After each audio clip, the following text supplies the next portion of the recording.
this is Virender, teacher of English. Let's start today's class. आज की जो class है, आज की क्लास में मैं आपको बताने जा रहा हूं active voice and passive voice के कुछ इंपॉर्टेंट रूल्स। हमने कुछ वीडियोस बनाई हैं, लेकिन उनमें से कुछ ऐसे पॉइंट्स रहते हैं जो हम डिस्कस नहीं कर पाए, तो आज हम उन पॉइंट्स को डिस्कस करेंगे। और सबसे इंपॉर्टेंट बात यह है कि आज इस वीडियो के बाद जो नेक्स्ट वीडियो हम बनाने वाले हैं वो आपकी प्रैक्टिस वीडियो रहेगी, प्रैक्टिस सेशन रहेगा, जिसमें मैं आपको प्रैक्टिस करवाऊंगा इस पर्टिकुलर टॉपिक को लेकर के। Right, so let's start today's class. और जब भी हम कोई क्लास शुरू करते हैं तो I suggest you and I request that उस वीडियो को आप कंप्लीट वॉच करें, तभी आपको वो पॉइंट्स क्लियर समझ में आएंगे और आप अच्छे से उनको समझ पाएंगे।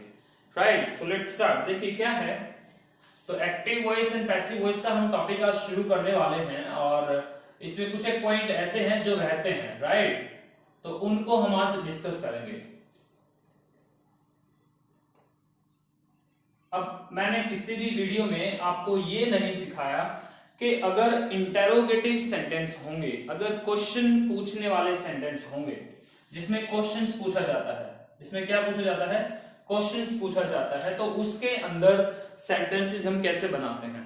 तो आज मैं ये डिस्कस करने वाला हूं, बिल्कुल स्टार्टिंग से लेकर चलूंगा कि क्वेश्चंस कैसे बनते हैं, किस तरह के क्वेश्चंस होते हैं, 2 तरह के क्वेश्चंस होते हैं, 3 तरह के होते हैं, कैसे होते हैं, तो वो सारा मैं डिस्कस करने वाला हूं आज आपके साथ। राइट, तो एक सिंपल से एग्जाम्पल से लेकर शुरू करते हैं, और उस एग्जाम्पल्स को आप लिखते रहेंगे। एक आप हर बार मैं बोलता हूँ, एक रजिस्टर बना लें, आप सारे पॉइंट्स लिखें, सारे एग्जाम्पल्स लिखें, ताकि वो सारी चीजें आपको समझ में आती रहें और आपका एक रिकॉर्ड बन जाए अच्छे से। राइट, तो लेट्स स्टार्ट। देखिए एक सिंपल सा एग्जाम्पल है, जैसे मैंने कहा यू हैव ब्रोकन ग्लास। ये एक सेंटेंस है, यू हैव ब्रोकन ग्लास एक सेंटेंस है, और इसका अगर हम पैसिव बनाए तो कैसे बनेगा, तो क्या बनेगा, glass has been broken by you. ये तो हम पढ़ चुके हैं कि कैसे बनते हैं। ठीक है, जिसके ऊपर काम होता है यानी कि ऑब्जेक्ट, उसको हम सब्जेक्ट बनाते हैं। हेल्पिंग वर्ब हमारी हैज हैव प्रेजेंट के हिसाब से रहेगी। हैज यहां पर इसलिए आ गया क्योंकि glass is a singular noun, तो सिंगुलर नाउन के साथ में सिंगुलर हेल्पिंग वर्ब आती है। बीन हमने आपको फर्स्ट वीडियो में बताया था कि क्यों यूज करते हैं, तो वो देख सकते हैं आप। राइट, फिर हमेशा थर्ड फॉर्म यूज करते हैं, और बाय यू, यानी कि ये क्या है, ये है हमारा, यहां पर ऑब्जेक्ट है, यहां पर सब्जेक्ट था, तो सब्जेक्ट का ये ऑब्जेक्टिव रूप है। ओके, एक रूल मैंने बताया था आपको, अगर आपको याद हो तो वो था वर्क बी डन। इसी रूल को हम फॉलो करते हैं। ठीक है, वर्क जिसके ऊपर काम होता है वो, और ये हैज क्योंकि हेल्पिंग वर्ब, उसके साथ में बी की third form been, has been, और जो एक रूल कहता है कि हमेशा थर्ड फॉर्म आएगी ही आएगी, तो वो इस की ये थर्ड फॉर्म है। राइट, तो work has been done. Right, तो glass has been broken by you, ऐसे ये सेंटेंस बनता है। अब अगर ये हमारा क्वेश्चन अगर होता, क्वेश्चन की फॉर्म में होता, अब 2 तरह के क्वेश्चंस होते हैं। एक तो क्वेश्चंस वो होते हैं जिसका आंसर यस या नो में होता है। कुछ क्वेश्चंस ऐसे होते हैं जिनका आंसर हमेशा यस या नो में होता है। राइट, और वो किनसे बनते हैं, वो बनते हैं जो हमारी हेल्पिंग वर्ड्स होती हैं, जो हमारी हेल्पिंग वर्ड्स होती हैं उनकी हेल्प से, या फिर जो हमारे टाइम वर्ड होते हैं। ठीक है, इनसे जो क्वेश्चंस बनेंगे वो यस या नो वाले क्वेश्चंस होते हैं। हेल्पिंग वर्ब हमारी कौन कौन सी होती हैं, मैंने आपको बताया था, इज, एम, आर, वॉज, वर, और भी बहुत सारी हैं, हैज, हैव, हैड। ठीक है, तो लाइक हेल्पिंग वर्ब है। हमारे टाइम वर्ड जो हम यूज करते हैं, do, does, did, will, shall, तो इनको हम टाइम वर्ड कह सकते हैं। राइट, तो इनसे जो क्वेश्चंस बनते हैं, जो हेल्पिंग वर्ड से जो क्वेश्चन बनते हैं, और भी जितने भी हेल्पिंग वर्ड्स हैं जिनसे जो क्वेश्चंस बनते हैं, उनके अगर आंसर्स की बात करें तो यस या नो में होते हैं। ठीक है, जैसे इसी को हम इसी सेंटेंस को लेते हैं, इसी का हम यस या नो वाला हम क्वेश्चंस बनाते हैं, ठीक है। और जो यस या नो वाले क्वेश्चंस नहीं होते हैं वो कौन से होते हैं, एक्चुअल क्वेश्चन वही होते हैं जो WH फैमिली से शुरू होते हैं। किससे होते हैं, WH फैमिली, जिसके बारे में हम बचपन से पढ़ते आए हैं, WH फैमिली। जैसे कि what, when, where, how, why, who, whom, like this. तो इनसे जो क्वेश्चन पूछे जाते हैं वो एक्चुअल में रियल क्वेश्चंस बनते हैं। ये वाले जो क्वेश्चन होते हैं, इनसे जो क्वेश्चन शुरू होते हैं हेल्पिंग वर्ब या टाइम वर्ड से, यस या नो में उनका आंसर आता है, यस या नो। अभी एग्जांपल से मैं आपको समझाऊंगा तो आपको समझ में आ जाएगा कि वो कैसे बनता है, ठीक है। अभी इतना समझिए, इसको आप लिखिए, ये सारा का सारा सब कुछ आप लिखते रहिए, ठीक है। देखिए फिर कैसे इसको बनाते हैं। बिल्कुल एक आसान सा तरीका है, बहुत सिंपल है, बहुत कोई रॉकेट साइंस नहीं है। This is really very easy concept, बहुत आसानी से समझ में आएगा। तो ये लिख लिया आपने। अब देखिए इसी एग्जांपल को लेकर के बनाते हैं कि कैसे उनको कैसे यूज करते हैं और इसको कैसे यूज करते हैं, और फिर कैसे हम इसको पैसिव में चेंज करते हैं, राइट। देखिए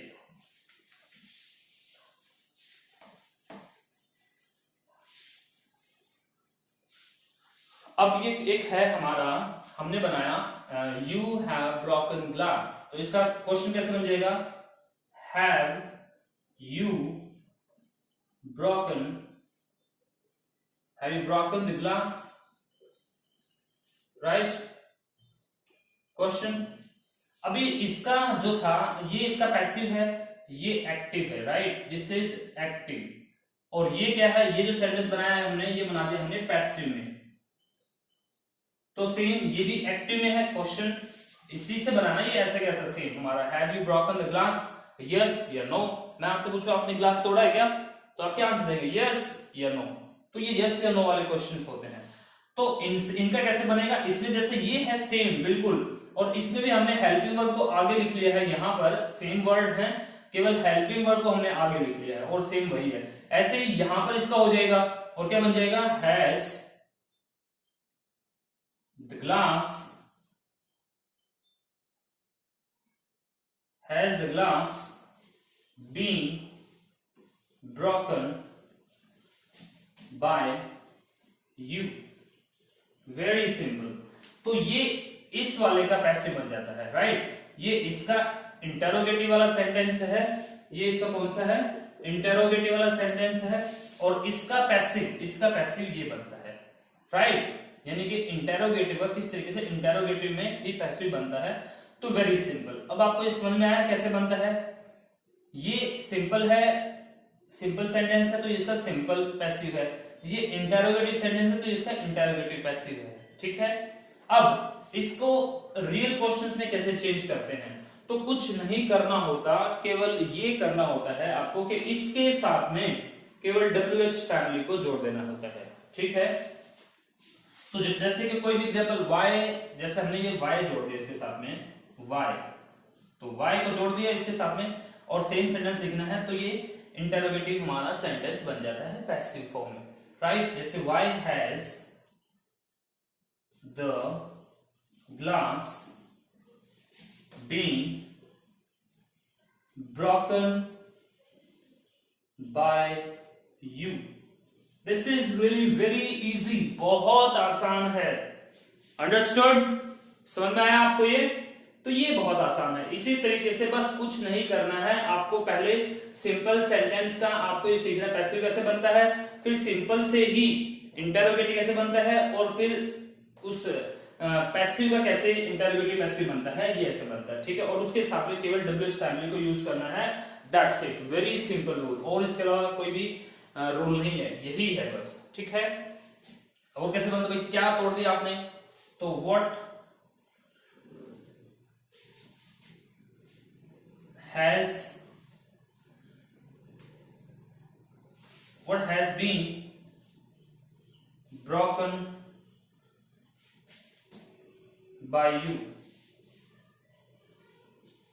what has been broken by you, भाई आपके द्वारा क्या तोड़ा जा चुका है, या क्या आपसे क्या टूटा है, तो ये इस तरीके से बन जाएगा। Right students, very easy. अब ये एक हमारा कंसेप्ट है कि किस तरीके से हम इंटरोगेटिव सेंटेंसेस को पैसिव में चेंज करते हैं। आई होप कि यू हैव अंडरस्टूड दिस। बहुत आसान सा कंसेप्ट है, ठीक है। अब क्या ये सारे के सारे यही रूल फॉलो होगा? पॉइंट आता है कि सब में यही रूल फॉलो होगा, तो हम बात करते हैं, हम इसको एग्जाम्पल को बताते हैं कि नहीं, हर जगह पे ये रूल फॉलो नहीं होगा, हर सेंटेंस में ये रूल फॉलो नहीं होगा। तो उसके लिए क्या है, देखिए क्या है। नेक्स्ट पॉइंट देखते हैं। दो वर्ड इसमें ऐसे हैं जिनके साथ में ये रूल फॉलो नहीं होता, अदरवाइज सबके साथ में फॉलो होता है। वो है हु और हुम। कौन कौन से हैं वो? हु और हुम। वो मैं आपको बताता हूं कि कैसे उनको यूज करते हैं। देखिए आप, हु और हुम को किस तरीके से यूज किया जाता है, कैसे उनको पैसिव में यूज करते हैं, तो वो मैं आपको बताने वाला हूं। देखिए, बहुत आसान सा है, इजी है, बहुत इजी से हम समझ सकते हैं, और आप थोड़ी सी कोशिश करेंगे तो इजीली आप समझ सकते हैं। Right, so let's see. देखिए क्या है, जैसे एक सेंटेंस लिखा, एक सेंटेंस है जैसे who wrote the Mahabharata. Right, who wrote the Mahabharata. अब इसका पैसिव कैसे बनेगा? तो दो तरीके से बन सकता है पैसिव, वो आपको समझना है। राइट, देखिए, नंबर एक है bye whom was the Mahabharata, by whom was the Mahabharata written। Right, तो एक तो ये हमें समझना है, एक तो ये कंसेप्ट है, और दूसरा है, दूसरे किस तरीके से हम इसको बना सकते हैं, वो है who was the Mahabharata written by। तो ये देखना कि यहाँ पे हु आता है तो हमें बाय को इधर पीछे लेके जाना है, और यहाँ पर बाय हुम, बाय हुम को हम इकट्ठा यूज करते हैं। राइट, तो ये पॉइंट है जो आपको समझना है। अदरवाइज तो हमारा जो रूल था वो सबको इनको आगे लगाते हैं, फिक्स करते हैं, और उसको हम शुरू कर देते हैं। राइट, तो उसमें कोई बाय या कुछ का इनका कोई फंडा ही नहीं था, कोई सीन ही नहीं था। यहाँ पर केवल ये चीज हमें समझनी है कि हु को अगर हम आगे लिखते हैं तो बाय को पीछे लिख देंगे, सेंटेंस के बाद में सबसे लास्ट में लिखेंगे, और अगर हम बाय हुम इकट्ठा लिखते हैं तो फिर ये इस तरीके से सेंटेंस रहेगा। आई होप कि ये पॉइंट आपको क्लियर हुआ है और you have understood this. Right, जो नेक्स्ट पॉइंट है, so let's discuss the next point. Next point क्या है? नेक्स्ट पॉइंट है, कुछ एक ऐसे शब्द हैं, कुछ एक ऐसे वर्ड हैं जो एक्टिव पैसिव में थोड़ा सा डिफरेंस लेके आते हैं। तो वो क्या डिफरेंस लेके आते हैं, तो वो मैं आपको समझाना चाहता हूं। देखिए क्या है वो कुछ वर्ड हैं जिनके नाम हैं, जो वर्ड हैं वो हैं मेक, हेल्प, बिड और लेट। तो ये कुछ वर्ड्स हैं जिनकी हेल्प से कुछ वर्ड बनते हैं, कुछ सेंटेंसेस बनते हैं। तो कैसे बनते हैं, और उनके पैसिव बनते हैं तो कैसे बनते हैं, तो ये मैं आपको बताना चाहता हूं। जैसे एक एक्टिव सेंटेंस में आपको आपके सामने बना के दिखाता हूं। जैसे I made him to wash all the clothes, all the clothes. ठीक है, ये एक सेंटेंस है। अब सबसे पहला तो ये देखना है हमें, जब ये मेड वाला हो या हेल्प वाला हो, बिड वाला हो या लेट वाला हो, तो जब उसका एक्टिव सेंटेंस बनाया जाता है तो उसके अंदर जो कॉमन गलती हम कर देते हैं वो गलती कर देते हैं ये टू हम यूज कर देते हैं। राइट, तो पहली बात तो ये, अरे वाह, ये तो गाना सा बन गया। पहली बात तो ये कोई सॉन्ग ऐसा कुछ है। तो देखिए, तो आई मेड हिम टू, तो यहां पर टू को यूज नहीं करना है। Right, I hope you have understood. इनके साथ में, इन वर्ड के साथ में एक्टिव सेंटेंस में टू को यूज नहीं करना है, जो कि हम जनरली ये गलती हम कर देते हैं। आई made him wash all the clothes, ये सेंटेंस ऐसे बनेगा। ठीक है, अब इसका पैसिव कैसे बनेगा, तो पैसिव देखिए, पैसिव बनेगा he was made to, he was made to। अब यहां पर टू आएगा। पॉइंट समझ में आया आपको? ये है पॉइंट कि भैया एक्टिव सेंटेंस के अंदर तो टू को यूज हम करते नहीं है, और पैसिव में वो छोड़ना नहीं है, पैसिव में उसको यूज करना ही करना है। तो बन गया he was made to wash all the clothes, right? understood? बहुत आसान से है। नेक्स्ट में एक एग्जांपल और बताता हूं आपको। नेक्स्ट एग्जांपल देखिए आप, जैसे I made him to prepare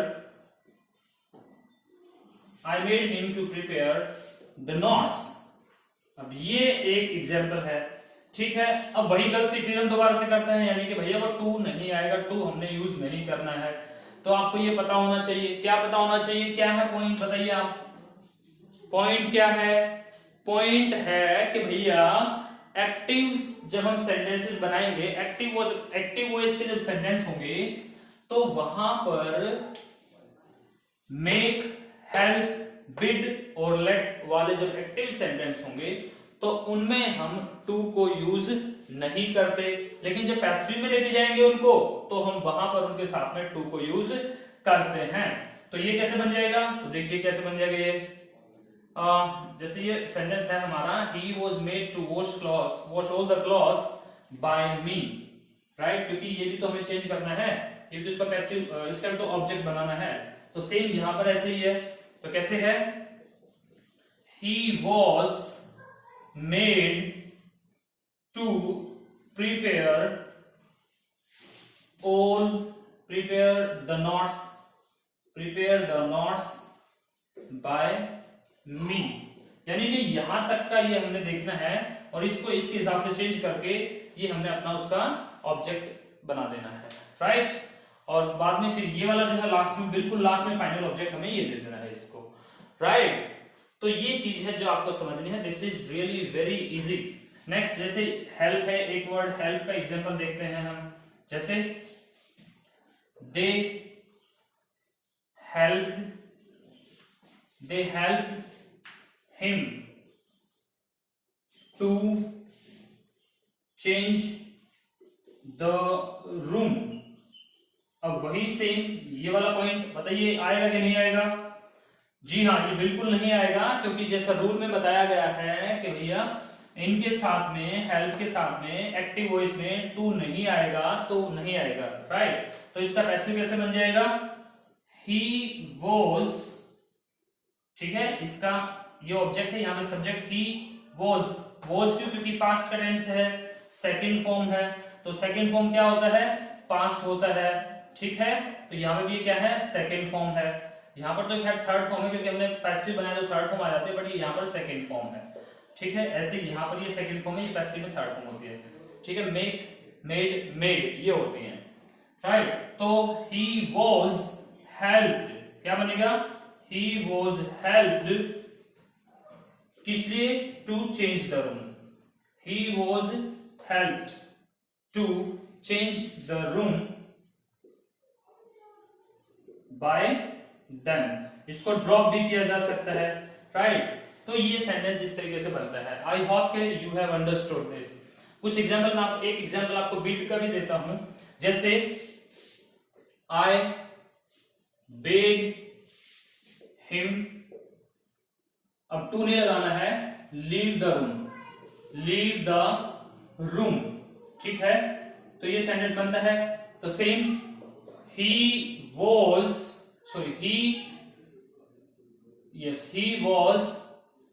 bidden,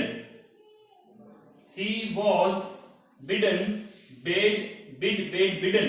तो थर्ड फॉर्म ये इसकी, he was bidden to। अब यहां पर टू आएगा, उधर नहीं आता है, राइट? पैसिव में टू आता है, एक्टिव में नहीं आता। तो he was bidden to leave the room by me, right? तो ये एक इसका एग्जांपल है। अब लेट का मैं थोड़ा सा आपको ब्रीफ में बताऊंगा। लेट के कुछ पॉइंट्स ऐसे हैं जो मैं आपको समझाना चाहूंगा। तो लेट के पॉइंट्स आप देखिएगा क्या है। राइट। तो लेट्स सी क्या है लेट के पॉइंट। तो लेट के कुछ पॉइंट्स देखते हैं।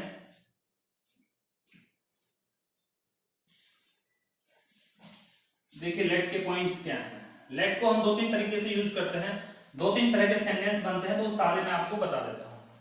देखिए फर्स्ट टाइप एक सेंटेंस बनता है जिसमें हम नैतिक सलाह देते हैं। क्या देते हैं? नैतिक सलाह। बिल्कुल एक मॉरल एडवाइस होती है। तो वो कैसे होती है, देखिए वो कैसे होती है। जैसे मैंने कहा let us help the poor. अब इस सेंटेंस से मैंने क्या किया, एक सलाह दी है, चलो चलो भाई गरीबों की हेल्प करते हैं, तो let us help the poor. तो इसका पैसिव कैसे बनता है, तो वो हम बात करने वाले हैं। तो देखिए ये है the poor should be helped, right. The poor जो हमारा ऑब्जेक्ट है, सब्जेक्ट बनाया, सलाह की बात है, सजेस्ट कर रहे हैं, चलो हेल्प करते हैं, let us help the poor, तो शुड आ गया बी और थर्ड फॉर्म, राइट। तो ये इसका पैसिव बनता है। एक और टाइप होता है जिसमें लेट का यूज होता है, वो होता है जैसे कि लेट मी प्ले। ये एक सेंटेंस है लेट मी प्ले। तो इसको कैसे बनाएंगे, तो बनेगा, इसमें क्या है कि परमिशन ले रहे हैं वो, और उसके लिए क्या होता है, I may be allowed to play. I may be allowed to play. तो ये एक सेंटेंस बन जाता है इस तरीके से। एक और इसका टाइप होता है, वो मैं आपको बताता हूं। वो देखिए क्या होता है, जैसे हमने कहा let him do this work, let him do this work. तो ये एक सेंटेंस है। क्या है सेंटेंस, बोलिए आप, let him do this work. तो इसका पैसिव बनाइए आप, क्या पैसिव बनेगा, डिसाइड। देखिए क्या इसका पैसिव बना सकते हैं आप, तो बताइए आप क्या इसका पैसिव बन सकता है, राइट। जी हाँ, बनाइए इसका पैसिव। तो मैं बनाता हूं, देखिए इसमें क्या है, ये हमारा क्या है, हमारा ऑब्जेक्ट। तो इसको तो हम बनाएंगे इसका सब्जेक्ट। तो क्या बन गया, दिस वर्क। देखिए आप सोचिए क्या बनेगा इसका, दिस वर्क, बताइए। अब ये इस तरीके से नहीं बनेगा कि इसको यूज करके यहां पर इसको बना देंगे। इसमें हमें लेट को हम नहीं ड्रॉप करेंगे, लेट को हम नहीं छोड़ेंगे, तो हम इसको यहां पर साथ में लेके आएंगे, let this work be done by him, right. तो ये इस तरीके से इसका पैसिव बनता है।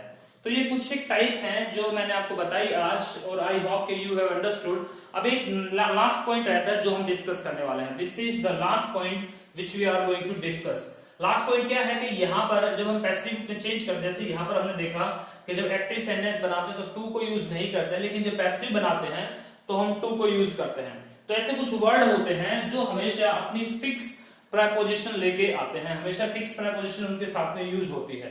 तो वो वर्ड्स कौन से हैं, हम उनके बारे में मैं आपको बताता हूँ कि कौन से वर्ड और कैसे उनको यूज करते हैं। तो लेट्स सी कि वो वर्ड्स कौन से हैं, ठीक है। देखिए मैं आपको बताता हूँ, आप लिखते रहिएगा और साथ में बोलते रहिएगा वो वर्ड कौन कौन से हैं, ताकि आपको वो आसानी से याद हो जाए, ठीक है। तो वो वर्ड्स हैं, नंबर एक है नॉन टू। क्या है, बोलिए आप, क्या है word, known to, right. Known के साथ में हमेशा टू आती है, ठीक है।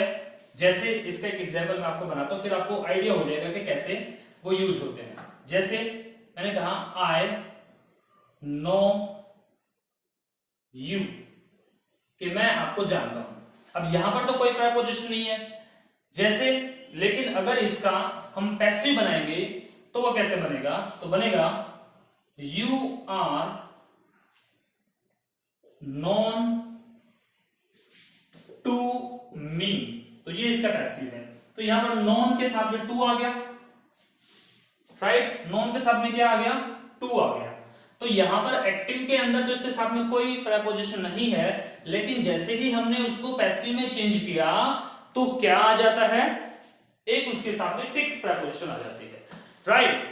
तो क्या यूज करते हैं, उसके साथ में हम एक फिक्स प्रेपोजिशन यूज करते हैं। तो ऐसे कुछ ऐसे वर्ड हैं जिनके साथ में वो फिक्स प्रेपोजिशन आते हैं, वही प्रेपोजिशन पैसिव में आती हैं। तो वो कौन कौन से वर्ड्स हैं, लेट्स सी, उनको हम डिस्कस करते हैं, ठीक है। जैसे एक कोई एग्जांपल है, एक कोई एग्जांपल मैं आपको लिख के बता देता हूं, और वो वर्ड है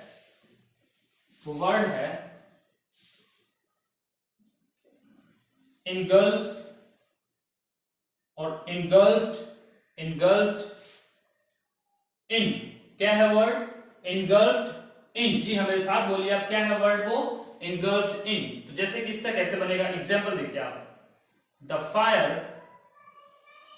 fire engulfed the building। तो ये एक सेंटेंस है, एक्टिव सेंटेंस है, the fire engulfed the building, यानी कि उस फायर ने बिल्डिंग को घेर लिया। अब उसका पैसिव कैसे बनेगा, तो देखिए, द बिल्डिंग पास्ट है, the building was engulfed, the building was engulfed। engulfed के साथ में जो हमारी प्रेपोजिशंस आती हैं, जो हम यूज करते हैं, वो हमेशा होती है in।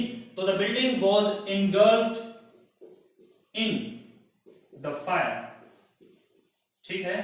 तो ऐसे हम इसको यूज करते हैं। इज दिस क्लियर, ये पॉइंट आपको क्लियर हुआ है।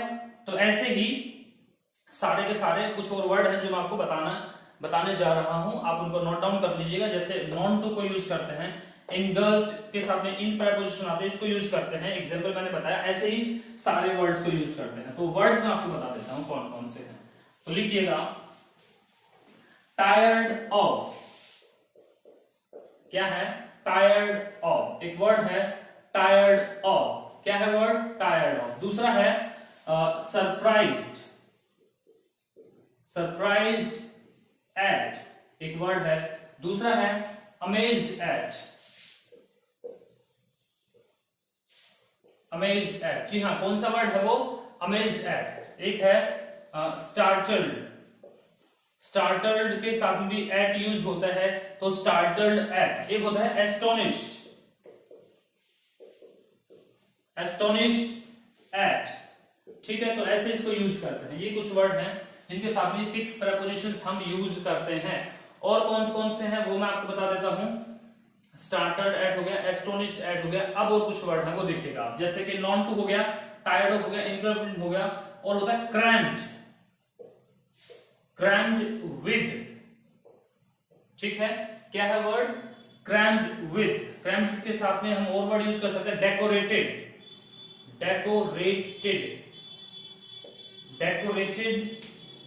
विद,